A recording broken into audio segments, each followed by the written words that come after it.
Example 8 is something called Newton's law of cooling, and it's basically exponential decay, and it is a differential equation which we can solve. So it looks like this. The dt over dt, the change in temperature over the change in time, is equal to negative k times the difference in the temperature of the object minus the ambient temperature. Okay, and what this means that it is that the bigger the temperature difference is, so the bigger that this temperature difference is, the faster the temperature will change, okay, in a negative way. That K represents the constant of cooling. Okay, so this is essentially exponential decay. That it's going to decay really fast when the temperature difference is large, and as the temperature difference between the object and the ambient temperature gets small, then the rate or the slope gets smaller and smaller, closer to zero.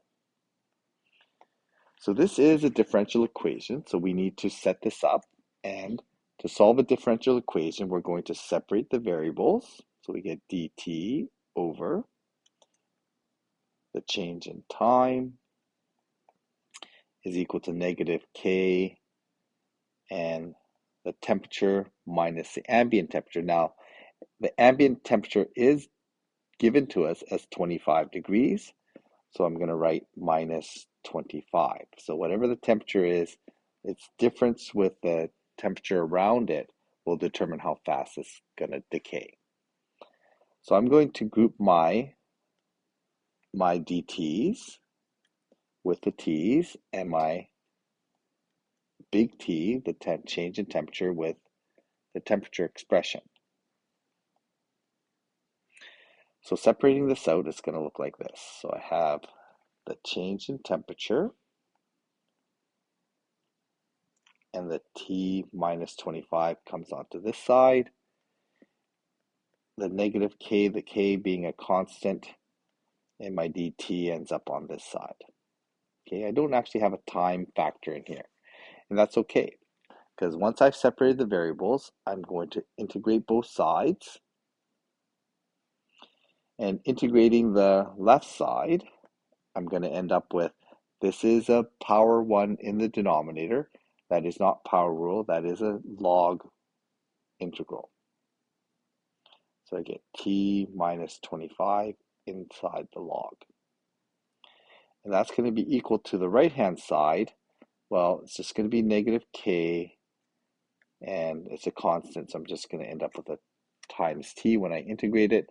Now, this is one thing you have to remember, is there's a plus c here. Okay, so there's my equation. My variable is going to be t, and my dependent variable is going to be big T. So I have those two variables. The unknowns in this, which I'm going to have to solve for, are going to be my k, that's what I'm looking for, the constant of cooling. And I'm also going to have to figure out this plus c and see where that belongs. Now, we could start solving for that, but I'm going to put this into my exponential growth equation because I know this is exponential decay. So this becomes, when I undo the log, I get negative kt plus c. Now, it is useful to recognize that that plus c actually is going to end up, I'll choose a slightly different color here, that plus c here ends up showing up in my equation. So my big T, my temperature, okay, is equal to e to the negative kt. That plus c actually shows up as some constant at the front. So that's going to be it. And I'll maybe show you the steps here. So it's going to show up as e, using exponent rules, e to the c. And that e to the c, I can just use as some other c. Okay, so there's, and I'm going to move the 25 to the other side, so it becomes plus 25. Okay, so there's two things to solve for here. I have my c and my k that needs to be solved for, and I have some information here to do that. So that big C actually is the starting temperature, the starting temperature difference. So if you kind of are aware that it would probably be easier to solve for the plug-in values for T equals 0 and the temperature equals 200. Okay, so I'm going to do that first. So this is my initial temperature, T initial. That means that my time is equal to 0. So I'm going to plug that in, 200 degrees Celsius. That's equal to the C that I'm solving for.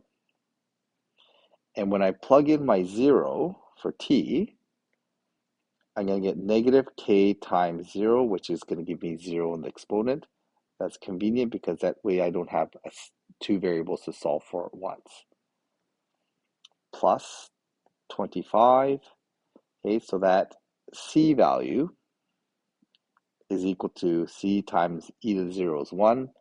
So that's going to be equal to 200 minus 25, which is 175. Okay, so my equation so far looks like this. Temperature as a function of time is equal to 175. Again, if you just make sure you know where that came from, that's going to be this value here. E to the negative kt plus 25. Still need to solve for k. Well, how can I solve for k? Well, I have another factor, I have another thing in here that I can plug in. Maybe I'll do this in red. Okay. We know that at 30 minutes, it's 100 degrees Celsius. So I know that T of 30 equals 100 degrees. So it's cool to 100 degrees. I'm going to use that to solve for K because if I plug this in, so T of 30 equals 100, okay, and that's going to be equal to 175 e to the negative k, and now I have a number to plug in for time. Time is 30 minutes plus 25 degrees Celsius. In this equation, I could solve for k. So if I subtract 25 from both sides, I get 75 is equal to 175 e to the negative 30k. Okay, I'm going to solve for k. I need to, first of all, get rid of that 175 by dividing both sides. And then I need to get rid of the e to the power by using a log. So this becomes log 75 over 175 simplifies to 3 over 7. And that's going to be equal to the exponent, negative 30k.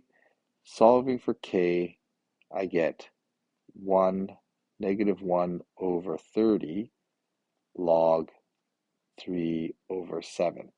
I can get rid of that negative by flipping that fraction around. I'm just going to leave it like that as it is. And when I plug into my final equation then, my temperature as a function of time is equal to the initial temperature difference of 175 degrees. The K is going to be negative, it works out to be negative log, or negative 1 over 30 log 3 over 7. Okay, and that's going to be times by T plus 25 degrees, which is my initial temperature difference. Okay, I'm just going to move that over, make that a little bit easier to look at.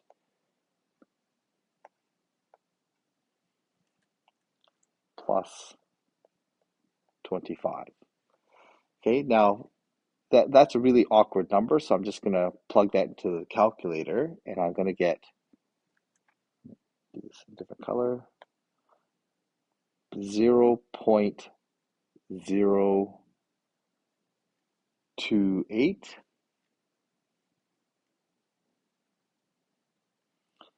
Okay, well, I've got kind of messed this up here because I've got an extra negative here so that I'm plugging into the negative k here. I've solved for k, not negative k, so that should end up being a double negative, so that should end up being a positive value. But in any case, when I solve for this, I'm going to end up with this value of 0.028. Okay, so when I simplify this, or when I change it to the decimal value, I'm going to end up with 175 e to the negative, because remember there's a negative here, maybe I should put that in. That's negative, there's an extra negative here.